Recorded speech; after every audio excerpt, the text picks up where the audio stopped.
let's get our flower on. I'm Kimberly. I'm a wedding florist. I have been for the last 10 years. And prior to that, I actually DIY'd my own wedding flowers. It's kind of what kickstarted me to want to become a florist. So I retrained and I've been doing this for about 10 years now. Recently, I've found a huge passion for teaching DIY brides. I've been there. I understand that desire, that motivation, that want to be creative. And let's face it, save a little bit of money as well. So if you're thinking about DIYing your wedding flowers, if you are set on DIYing your wedding flowers, even if you're a florist, you want to be a florist, you're thinking of doing it, this is the place for you. So today we're going to make a large feature arrangement. It can be used for ceremony flowers. It could be used for wedding party tables, mantelpieces, behind a fireplace, a bar. It can be repurposed from your ceremony to your reception. That's why I love it. So let's get started. So we're going to be using some fall autumn flowers here, very autumnal sort of colour palette going on, very earthy tones, a little bit bright as well. I have already made the bridal bouquet for this sort of style, so we'll be doing something to match. Go and check out that other tutorial if you want to have a look at how I made the bridal bouquet. So first off, my mechanics. So this is what I'm going to be using. So this is flower foam. It is pre-made into this cage and this tray, so that will catch all of the water that gets squeezed out of this as I start putting stems in. With flower foam, what you want to do is you want to just sort of lay it on top of the water, fill up a big bucket, lay it on top of the water, and let it soak all of it up like a sponge, basically. Never ever push your foam down. You will end up with air bubbles within the foam, and then if you put a stem into that air bubble, it won't have any water to drink up. I've talked about the pros and cons of flower foam before.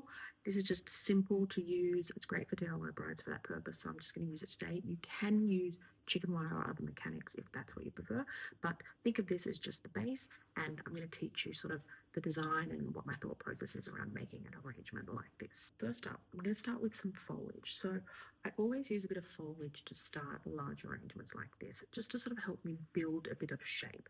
Now, a lot of florists, and I think this is how I was taught as well, was to base up in the beginning using your foliage. So that helps you to cover all your mechanics, so all this sort of stuff is hidden. I don't actually like to do that. Now, after about 10 years of experience, I find that it can be just a bit of a waste. And if we're DIYing our wedding flowers, we probably want to save a bit of money. So if you go and fill this whole thing up with foliage first, and then go and put your flowers in on top, you're just covering over that foliage. And so you've just spent money on foliage that's going to be covered and not seen. So I'm going to use it to define my shape, and then there's going to be a bunch of gaps. You're still going to be able to see this flower foam. That's okay. We're going to go in and fill it in a bit later. So bear with me. Let's get started. I'm using this gorgeous wattle foliage for my foliage for basing up on this. The reason I love this is because it's not your stock standard green. It adds beautiful colour. It's got those purple tips, beautiful texture. So it makes for a really unique, sort of interesting look as opposed to just using just some standard greenery. So what I'm going to do is, and I'm doing this backwards, so we'll see how this goes. Normally I would be doing it in front of myself. I'm going to do it to you guys. So we'll see how we go. So my thoughts are for this design, I'm thinking this will be used for the ceremony, and I will have two arrangements on two plinths that will sit either side of the happy couple, right? So one big one, and then I'm going to use this slightly smaller brick. So that's sort of 1/3 of a brick that I've cut, and I've just put it into this little tray. I've taped it up using my pot tape, so it's ready to go. Go and check out my first ever YouTube video on vases if you want to learn a little bit more about how to make this up, basically. So what I'm going to do is I'm going to start with this. Sometimes what I will do is I want to mirror, kind of a mirror image, so I would do them at the same time. But for this instance, I will just do one. So I'm going to make them asymmetrical. So that means sort of like shaped like a triangle, basically. So a bit higher on one side, a bit lower on the other. They're not perfectly symmetrical. Just adds a bit more visual interest to the design. And also means that you'll have a few different applications that you can kind of repurpose it to later on.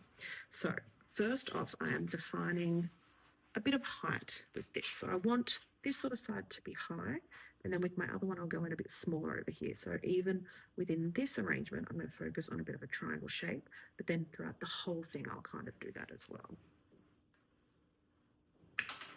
Always recut your stems on an angle so that as much of the stem is exposed as possible so that it can drain up all of that water that's in there. Okay, so like that. So you can see I'm kind of doing this sort of, I'm going to go a bit up there. Now, never throw out your little scrap bits, guys. These are going to be hidden in so low that no one is going to notice them if they're little scrappy bits. And if you have watched my tutorial already on how to make the bridal bouquet that matches this, you'll know that I have all these teeny tiny little bits left over. They are so good for covering up your mechanics. Do not throw them out, okay? They're so good for filling in these little bits and for filling in any holes later on, okay? So I'm just stripping the foliage off the end of the stem to make sure that there's no foliage going into that foam. Now, the thing with foam is you want to try and think about your placement before you put it in. Obviously, I'm doing this quite quick because I have a bit of experience, but you want to think about where you're going to put this because, as you can see, when you stick it in, it stays in place. It's not going anywhere. But if you put it in and you think, oh, I want to move that, I don't like it in that spot, and you pull it out, you can see I've left a great big hole in that foam, right? So every time you shove a stem in, it's going to create holes, it's going to sort of crumble that foam a bit, and it's going to disintegrate, and you're not going to have any other foam to stick stems into. So always try and think about where you're going to put it first so that you don't keep pulling stems in and out and making it fall times, all right? So a couple of these crappy little stems I'm just going to shove in here. All right. Okay, so that's kind of, like I said, I'm just trying to define my shape a little bit. So I'm going to go out this side maybe a little bit more. I'm going to turn it around and have a look myself because I'm not sure if this is perfect, but let me... Oh yeah, that's great. That's exactly what I wanted. So I've got a little bit of height here. So as you can see, I've got that sort of triangle shape, basically. That's what I'm going for. And as you can see, a lot of the foam is exposed still. That's fine because we're going to put flowers in there and cover a lot of those holes. And then we'll go back in and fill in with a bit of our scrap foliage later on. Now, to help me emphasize the height and the shape a little bit more, I'm going to use what we refer to as a line flower. So this is delphinium. This is a line flower because, as you can see, all of the little blooms are in a line up the stem. This is going to help emphasize this height that we've got going on here, as you can see. Always cut on an angle. And also emphasize the shape. So we don't want everything to be sort of flat, right? So I'm going to go in with this one's going to be a little bit shorter so that we've got 3 varied heights for those 3 stems of delphinium so that it doesn't look flat and doesn't look all in one line, basically. You want a little bit of like a wave so that it gives a bit of visual interest and the eye kind of goes like this around your arrangement. And also, don't throw these out. Put them in. That's a beautiful little extra bit of texture you've got there. All right. I'm just going to turn this around and let me have a look. Make sure I'm happy with those placements. Beautiful. So that's the first step. Now we're going to go and pop in a few sort of focal flowers to help fill in a few of those gaps and again define a bit more of that shape. I've got some dahlias here. I've got 5 of them. I find that working in odd numbers is best. It just, again, it's that unsymmetrical, uneven sort of look just flows a lot better, is a lot easier on the eyes than if you were doing even numbers, basically. So again, I'm going to try and do this way for you guys. I might just turn it on a little bit of an angle here so I can see. So again, I want depth and I want variations in height.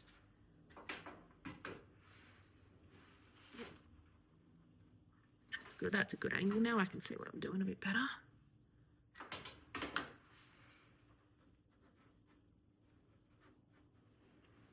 might push that one in a little bit more. So that's a bit lower. That sits a bit out. That sits a bit out. And then I might put that one in here somewhere. I'll tuck it up the back. So again, it's not in a straight line with this dahlia here. It's sitting back a little bit. So I've got a bit more depth to it as well. Adding the depth is what's going to make your arrangement look natural and organic kind of thing. If you put it all flat on one level, it's just going to look unnatural, okay? All right, so that's a good amount. So I kind of want to define this shape a little bit more, but as you can see, I've got that lovely kind of triangle happening. And next up, I've got some tulips and I've got some globe amarantha. So this is what we call a transitional flower because it has lots of little sort of stems popping off the side of one main stem. So it's kind of transitions between bits and pieces, I guess, if that makes sense. Also known as a filler flower, basically. So I'm going to, again, this is great for linking elements in your design. So I'm going to use it to sort of fill in a few gaps here and there and add a little bit of interest and texture and things like that. Now, I find when you're doing bigger arrangements like this, try not to strip as much of the foliage off because it helps fill in the gaps as well.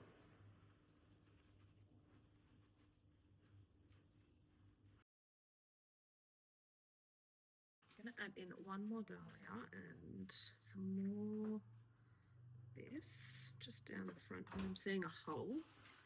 I'm going to fill this hole up a little bit.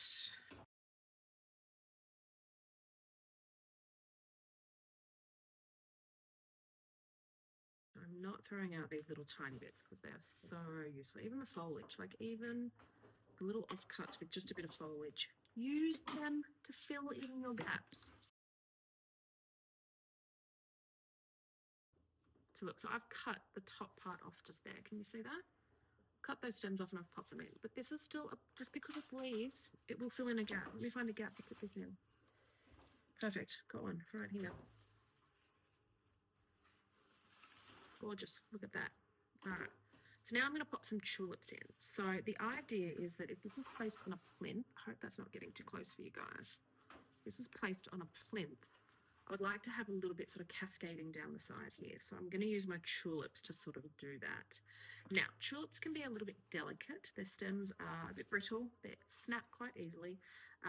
They twist and curve to the sun, which I think is just gorgeous, but some people can get a little bit frustrated by that. So what I'm going to do is I'm going to support wire these. What you can also do is get just a bamboo skewer to stick into the side of them, up the stem, just to help support them a little bit, okay? This is florist wire. Like I said, you don't need to use this. You don't need to go and buy all these extra tools, but it is handy to have. It comes in various different thicknesses or gauges. So I'm using quite a thick one to do this. And again, the same sort of principle applies if you want to just use like some bamboo skewers that you get from your local supermarket or something like that. It's literally just there to help support the stem so that the flower doesn't bend or break. So I've just gone and sort of, I'll do that again. I'll just put that into the head there like so, and you can either just run it down the side and leave it like that, or you can twist it around. I'm just gonna leave it like this for now, and I'm going to use that to pop into the foam as well. That little bit of wire will go into the foam to help secure it and keep it in place. So cut it at a really sharp angle. Now the tulip stems, they are quite soft, so you may need to put in like a pilot hole, if that makes sense. So use something a bit woodier or a bit thicker to sort of start the hole off in your foam and to push your tulip stem in, because it might sort of crumble a little bit. The stem might break a little bit if you sort of just go and shove that soft stem in there. It might just sort of all squish up and kind of not quite work. So if you've got a bit of a hole already created by another sort of floral, that will work really well.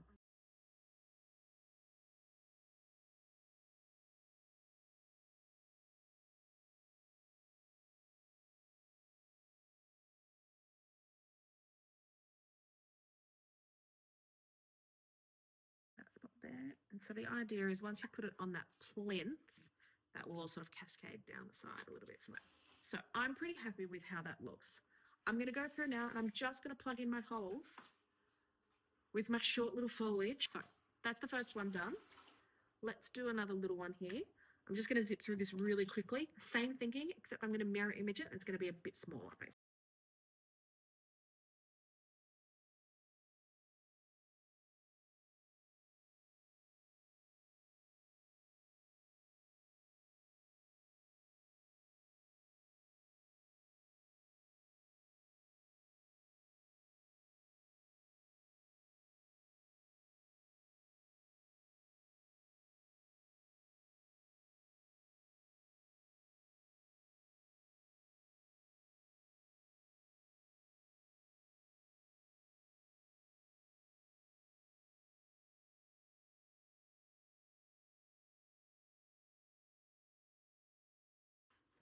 All right, so let's get these side by side so you guys can visualize how this is going to look for your ceremony. They're sort of next to each other, side by side. Obviously a lot more of a gap in between, but sitting on a couple of plinths. That is a beautiful arrangement for you guys to get married in between, and As you can see, pretty straightforward. Not a whole lot of flowers have been used. Just keep in mind things like those levels and that depth to keep it really visually interesting, and always try and follow that sort of triangle shape just to keep it really organic and natural.